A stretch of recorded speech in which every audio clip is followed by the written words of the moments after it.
Eu sou a Norma Vilar, artista plástica, e eu ajudo o artista ceramista a se profissionalizar e gerar receita. E hoje eu vou explicar para vocês a respeito das ferramentas e equipamentos utilizados por um ceramista. Eu vou falar o que eu utilizo. Eu sou uma ceramista mais artística, então eu não uso tantos equipamentos e tantos materiais. Mas eu vou falar o que eu uso e o que a maioria dos ceramistas usam, e explicar um pouquinho sobre as características de cada um, e vou também te dar dicas do que você pode substituir, alguma forma alternativa de desenvolver a sua própria ferramenta, seu próprio equipamento. As ferramentas no ceramista, ela pode ser adaptada.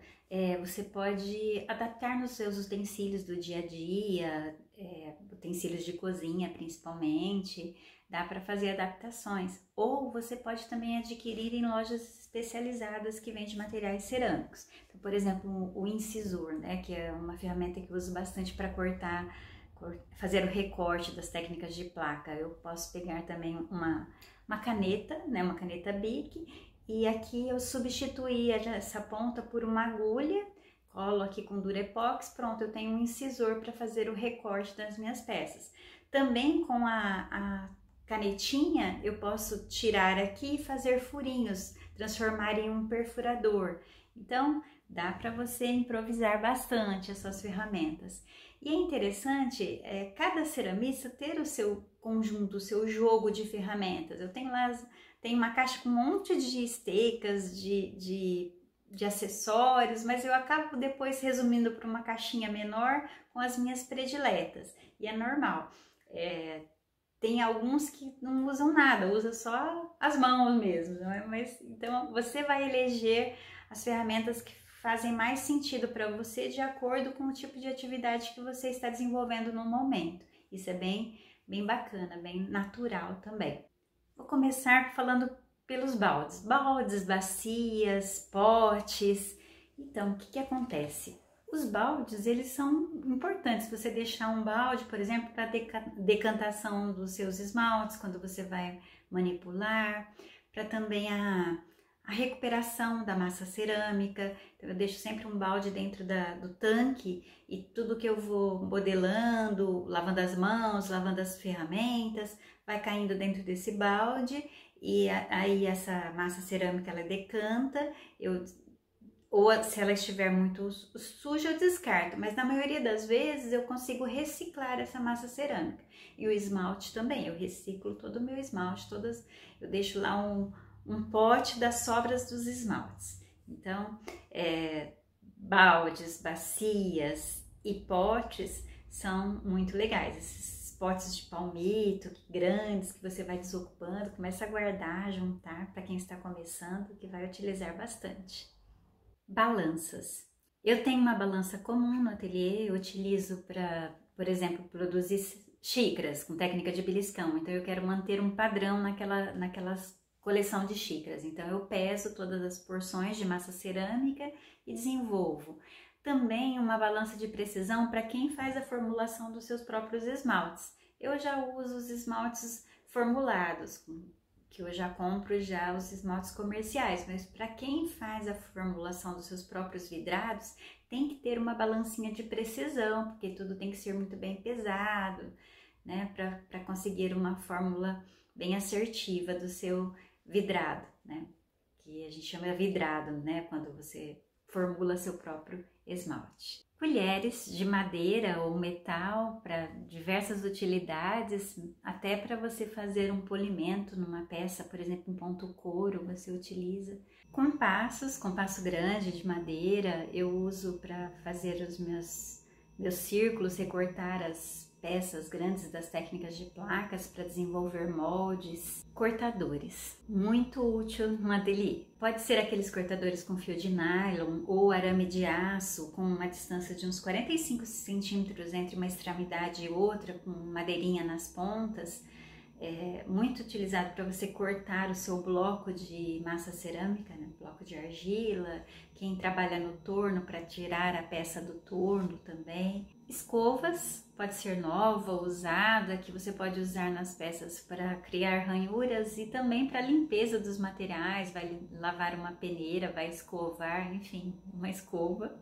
Esborrifador de água, muito utilizado durante o processo de modelagem das peças. De vez em quando eu estou trabalhando numa escultura, eu vou lá, pulverizo água, ou então eu abro o pacote de argila, de vez em quando eu pulverizo uma água para manter ele, né, hidratado, e fecho o saquinho novamente. E também no processo de limpeza da mesa, das ferramentas. Espátulas de madeira, de bambu, para diversas utilidades. Por exemplo, para você selar as juntas das peças, por exemplo, dentro de uma xícara, você quer finalizar o acabamento lá internamente, então uma espátula de bambu, ela é um extensor da sua mão, para você criar texturas nas peças, para ajudar durante o processo de modelagem, na parte de finalização de acabamento também. Esponjas naturais ou sintéticas no processo de confecção das peças, na etapa de refinamento, uma esponja com um cabo mais alongado para você ter acesso às peças mais altas e estreitas, na etapa de esmaltação também elas são bem úteis para também fazer alguma técnica de pintura mais artística, decorativa. As estecas, né, que são peças de madeiras com a extremidade metálica de diversos tamanhos e formas. Elas são utilizadas para fazer buracos, né, para você escavar, para você riscar, para você criar texturas também, para fazer vários tipos de acabamento. Eu, por exemplo, uso muito uma esteca, eu tenho uma predileta lá para fazer a parte de ocagem das peças. Eu faço esculturas e aí para escavar ali dentro, essa ferramenta me ajuda bastante. Facas finas, longas, para você cortar, fazer também acabamento das peças. Furadores para você fazer orifícios de tamanhos variados, né? Tem de diversas formas. Tem também aqueles cortadores, o pessoal que desenvolve peças de biscuit. Então eu vou nessas lojas de material para artesanato e faço a festa ali, porque tem vários tipos de cortadores ali que eu uso para fazer acessórios ou para ornamentar as minhas peças. Eu uso tanto para perfurar as peças, como também para fazer um efeito de, às vezes, um baixo relevo, sabe? Eu só marco a minha massa cerâmica e dá super certo. E tem esses furadores mesmo de metais, né? Para você fazer furos mesmo, os orifícios. Luvas, que tem as luvas de borracha para diversos trabalhos, principalmente na parte de formulação, para mexer os seus esmaltes, é bem importante utilizar. E também as luvas de amianto, para quando você vai desenvolver trabalhos de queima. Eu tenho as minhas, por exemplo, para retirar as peças do forno após a queima. Às vezes elas ainda não esfriaram plenamente, então tem que se proteger. Lixas, usadas na parte de refinamento da peça, quando elas estão no ponto osso. Máscaras, para você utilizar durante o refinamento das peças, porque acaba subindo pó e você tem que se proteger, sim. E também na parte de formulação do esmalte, mesmo quando você já compra o esmalte comercial, que é só adicionar água e o CMC, que é o espessante, mesmo assim, use sempre a máscara. Pedrinhas lisas mesmo que você encontra aí no quintal, para você fazer o polimento das peças no ponto couro. Tem uma técnica lá que é o brunido, que usa essas pedrinhas também. Peneiras mais grossas, por exemplo, uma malha 50, ou para peneirar um pozinho mais fino, pode ser uma malha 100 ou 200. Pincéis, pode ser pincéis chatos ou redondos, para aplicação dos esmaltes, dos engobes. Raspadores, tem de metal, de madeira, de acrílico, borracha, para vários tipos de acabamento, principalmente para você alisar a sua massa cerâmica. E existe também aqueles dentados rugosos, que é para você fazer mais alguns efeitos, alguns trabalhos mais criativos, artísticos, ou então mais rústicos também. Mas um material que eu uso muito, né, como raspador, é um cartão de crédito vencido. Funciona muito bem. Réguas, elas normalmente são de madeira, de preferência uma madeira náutica, né? Porque se você pegar, por exemplo, um MDF, né, ele vai inchar, vai empenar. E é usado em pares. Elas são usadas para marcar a espessura das placas, né? Então, e as medidas mais utilizadas, as medidas mais comuns são de 3 milímetros, de 5, de 8, de 10 milímetros. Eu tenho até uma placa lá, uma régua para cortar de 2 centímetros, mas eu uso mais para dividir a minha massa cerâmica. Para utilitários, a medida que eu mais utilizo é de 5 milímetros. Os rolos de madeira polida ou PVC, eles são úteis para você esticar as suas placas, para fazer as técnicas de placas, um material indispensável. Você pode também utilizar o rolo que você tem na sua cozinha, se você quiser, mas é legal se você for comprar, já compra um maior, porque assim você desenvolve projetos maiores, também te dá mais liberdade. Quando eu comecei, eu usava um cabo de enxada, sabe? Baratinho, eu comprei um cabo de enxada, lixei bem, dividi ele, fiz 2 rolos que eu usei por muito tempo.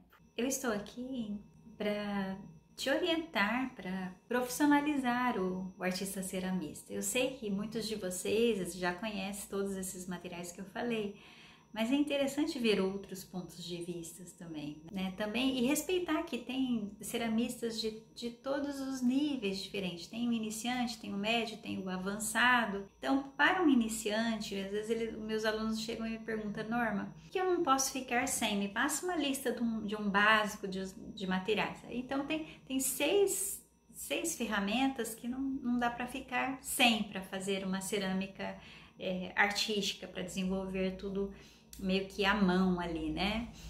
Quando eu digo à mão, é sem a utilização de equipamentos, né? Por exemplo, existe como você abrir uma placa usando uma plaqueira, mas eu abro usando o rolinho mesmo, né? Desenvolvo a minha placa ali, né, na mão mesmo.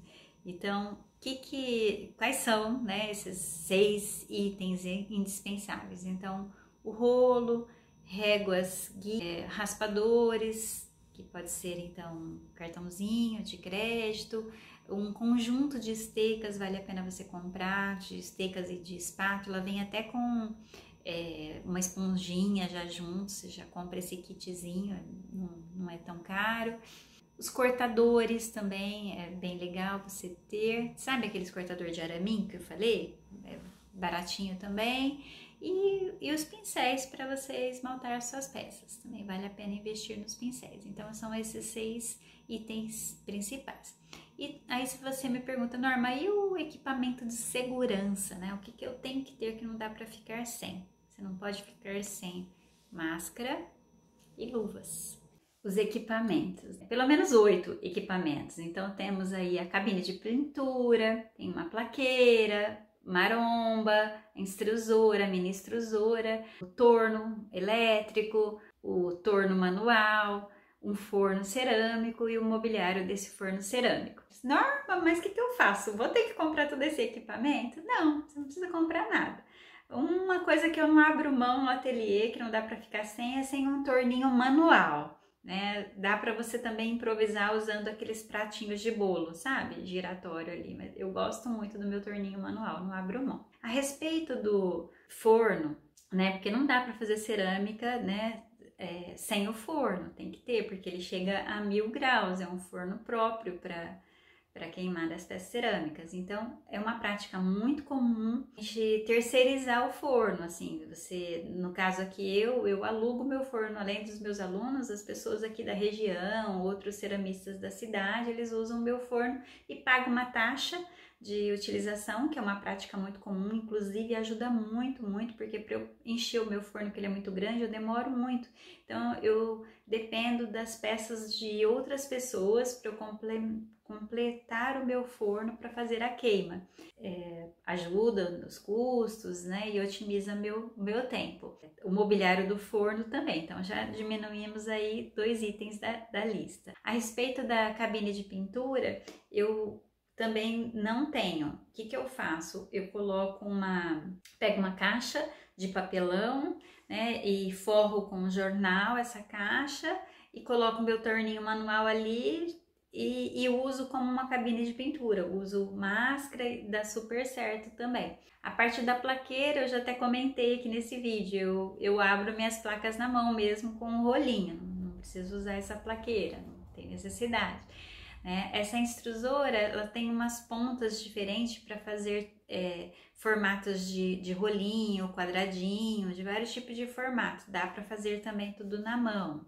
Enfim, ou seja, dá para substituir esses equipamentos aí de boa, tá? Um outro dia eu falo exatamente a função de cada um, com mais detalhes, como eu falei sobre as outras ferramentas. É isso, gente. Meu papel aqui, que é entregar conteúdo de qualidade, para vocês se profissionalizarem e com isso gerarem receitas. Um abraço a todos!